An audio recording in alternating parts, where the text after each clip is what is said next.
അരി നട്ടുച്ച നേരത്ത് കുളിക്കുക. ഒരു 12 മണിയായി, നട്ടുച്ച നേരമാണ്. ആ നേരത്ത് കുളിക്കാതിരിക്കലാണ് വേണ്ടത്. ആ നേരത്ത് കുളിക്കാൻ പാടില്ല, അല്ലെങ്കിൽ കറാഹത്താണ്, കുളി മാറ്റിവെക്കേണ്ടതാണ്. നട്ടുച്ച നേരത്ത് കുളിക്കാൻ പാടില്ല എന്ന് പറഞ്ഞിട്ടുണ്ട്. അതേപോലെ തന്നെ വയുക്റഹു അൻ യദ്ഖുല ഖുബൈലൽ മഗ്രിബി വബൈനൽ ഇശാഅൈൻ. പിന്നെ മറ്റൊരു നേരമാണ് മഗ്രിബിന് തൊട്ടു മുമ്പുള്ള നേരം മോന്തിയായിട്ട് കുളിക്കുക എന്ന് പറയും. പഴയ കാരണവന്മാരൊക്കെ പറയും, നേരം മോന്തിയാകുമ്പോഴാണോ കുളിക്കുന്നത്? നേരം മോന്തിയാകുമ്പോഴാണോ കനാലിലേക്ക് പോകുന്നത്, അല്ലെങ്കിൽ കുളത്തിലേക്ക് പോകുന്നത്? ഒരിക്കലും പാടില്ല.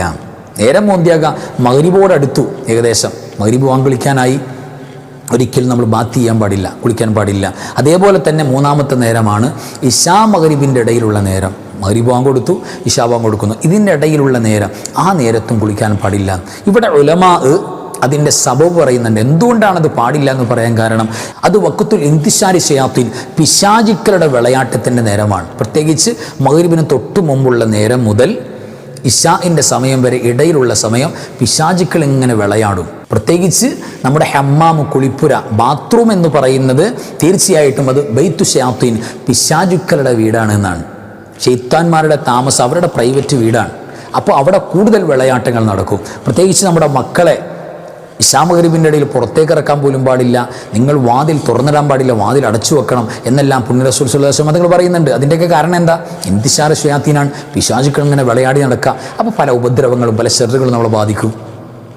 ഫിസിക്കലി ആകാം, മെൻ്റലി ആകാം, പല തകരാറുണ്ടാകാം. എന്താ സംഭവിക്കുമെന്ന് പറയാൻ പറ്റില്ല. അതുകൊണ്ട് ഒരു കാരണവശാലും ഈ പിശാചിൻ്റെ വിളയാട്ട സമയത്ത് ബാത്ത് ചെയ്യുന്നത്, കുളിക്കുന്നത് നമ്മൾ ഒഴിവാക്കേണ്ടതാണ് എന്ന് പ്രിയപ്പെട്ടവരെ നമ്മൾ മനസ്സിലാക്കാം.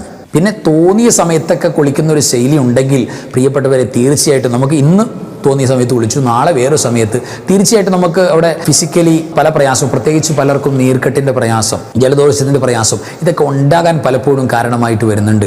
ആ ഒരു സമയം തെറ്റിയിട്ടുള്ള, അപ്പോൾ പലപ്പോഴും നമ്മൾ ഡോക്ടർമാരെ കൺസൾട്ട് ചെയ്യുമ്പോൾ രോഗം വന്നിട്ട് കാണുമ്പോൾ അവർ ചോദിക്കും എപ്പോഴാണ് കുളിക്കുന്നത് എന്ന് ചോദിക്കാറുണ്ട് സാധാരണ. കാരണം അതിൻ്റെ സമയം തോന്നിയതുപോലെ ആക്കല്ല, ഒരു കൃത്യമായ സമയം പാലിക്കുക. ശരീരത്തിന് കുളി എന്ന് പറയുന്ന ആ ഒരു കർമ്മത്തിന് ആ ഒരു സമയം അങ്ങനെ ബോധ്യപ്പെടുത്തി അതങ്ങനെ മുന്നോട്ട് പോവുക. അത് പ്രത്യേകം നമ്മൾ ശ്രദ്ധിക്കേണ്ട